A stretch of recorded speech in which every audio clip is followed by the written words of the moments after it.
Alerta, Pastor Paulo Júnior.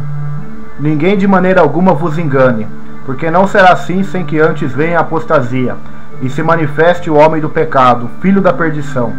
2 Tessalonicenses 2, versículo 3.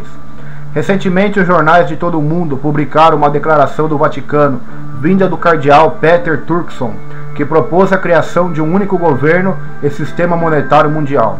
O documento de Roma explica que a única solução para a crise financeira e política mundial seria a criação de tal sistema, pois só assim o mundo escaparia do colapso econômico que está para ocorrer.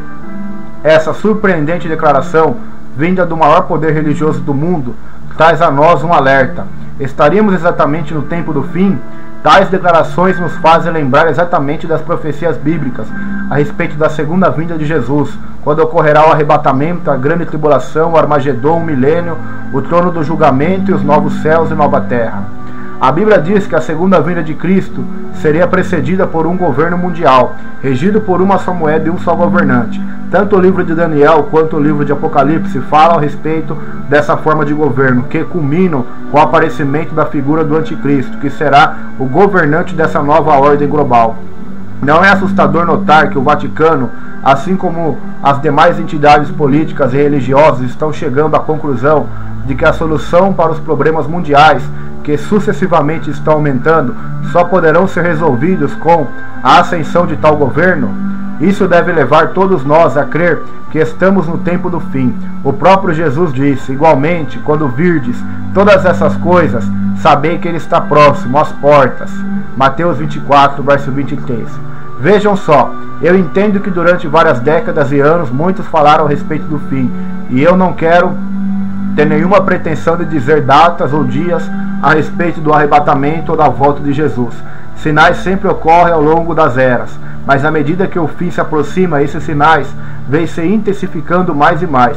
Hoje somos a única geração de todas as anteriores que tem condições tecnológicas, científicas e sociais para cumprir tal profecia.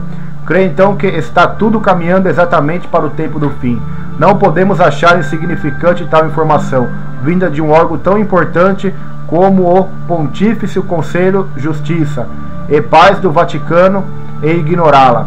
Não deveríamos ver isso como um sinal? Não deveríamos nos alertar? Não deveríamos temer e tremer diante daquilo que ouvimos durante décadas e anos, e agora os nossos próprios olhos estão contemplando? Outra coisa que antecederia ou ocorreria quase simultaneamente junto com a manifestação do anticristo é que o texto de 2 Tessalonicenses fala: viria a apostasia, o abandono da fé verdadeira, o abandono das verdades bíblicas, o esfriamento, o desvio total da sã doutrina de Cristo. Estaria essa profecia se cumprindo nos dias de hoje? Será que estamos cegos ao que está ocorrendo no meio cristão, entre os evangélicos? Veja o que se tornou a cristandade atual. Está ocorrendo uma total descaracterização do cristianismo bíblico e verdadeiro. A igreja está andando junto com o parlamento. Está havendo uma secularização dos ministérios, principalmente do louvor. Todos os tipos e formas de pecados têm sido tolerados em inúmeras denominações, inclusive na liderança. Paganismo romano fazendo parte da ordem do culto. Ciências sociais, a cultura secular, com seu humanismo e psicologia, estão ditando e sendo base de quase todo o alicerce cristão. Tal apostasia na igreja está em operação desde muitos anos atrás, sutilmente adentrando no cristianismo, sem que muitos percebessem. Vejam, meus queridos irmãos, não é o fogo santo que está queimando no altar, isso é fogo estranho. Essa forma de adoração, a liturgia dos cultos, a maneira como o cristão de hoje se veste e fala, os lugares que frequenta, a maneira que ele usa o dinheiro, os seus relacionamentos amorosos, seus círculos de amizade, está totalmente contaminado pela contextualização doutrinária e pelo mundanismo. Como se não bastasse essa verdadeira prostituição espiritual no meio cristão, a era do anticristo seria marcada pelo ecumenismo. A igreja evangélica tem entrado nisso, tem dividido os púlpitos, os palcos, o Congresso Nacional e os meios de comunicação como idólatras, hereges e ateus, tudo defendendo o interesse político e o partidarismo religioso. Que sinal maior que essa da apostasia? Deixemos de ser cegos e diferentes, insensíveis e conformados com a atual realidade da igreja. É a hora de despertar do sono, Romanos 13:11. e ver que o juízo de Deus é iminente sobre esta terra e sobre os falsos cristãos. O que devemos fazer em meio a tudo isso?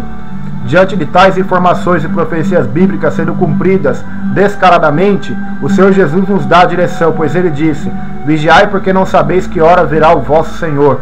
Mateus 24, versículo 42. Ele nos exorta a estar alerta.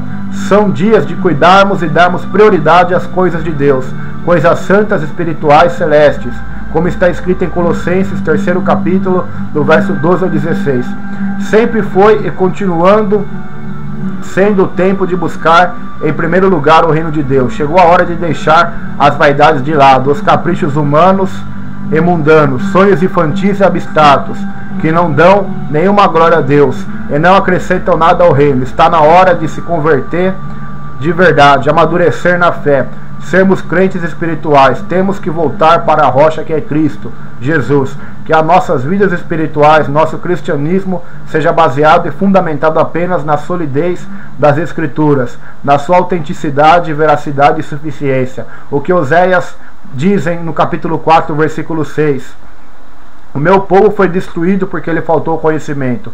Todo esse cenário de destruição e de declínio espiritual está ocorrendo devido à ignorância e desprezo por parte da igreja das verdades da Escritura.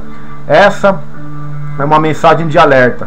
Deus ainda está tendo misericórdia de muitos que estão brincando com a fé, que estão abusando da graça e da misericórdia, que estão profanando o santuário de Deus, que é o seu corpo, vivendo em deleites, orgias e mentiras. Ele continua poupando aqueles que ainda estão fechando negócios sujos em nome da fé, forjando planos sólidos para construir seus impérios pessoais em nome de Cristo, pois ele é benigno, compassivo e misericordioso. Veja o exemplo de Noé. Tudo isso estava acontecendo nos tempos de Noé. Toda essa depravação, Deus então os avisa, lhes dá um tempo para mudarem, 120 anos.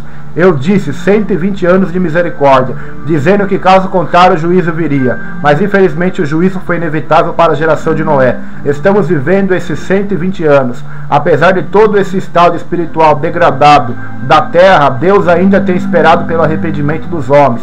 Tem sido longânimo, compassivo e tem demonstrado sua abundante graça. Por favor, eu te suplico, não despreze isso. Converta-se, arrependa-se, abra mão de tudo e de todos que te desviam da fé e que te fazem pecar. Ele diz: ainda que os vossos pecados sejam como a escarlata, eles se tornarão brancos como a neve. Ainda que sejam vermelhos como o carmesim, se tornarão como a branca lã. Isaías 1,18. E acrescenta: o que vem a mim de maneira nenhuma o lançarei fora. João 6, verso 37, Isaías 1, verso 18. Esse é o meu Deus, esse é o seu Deus, o nosso Deus, um Deus de misericórdia e de amor. Apresse-se, o fim está próximo. Os sinais estão aí em todos os lugares.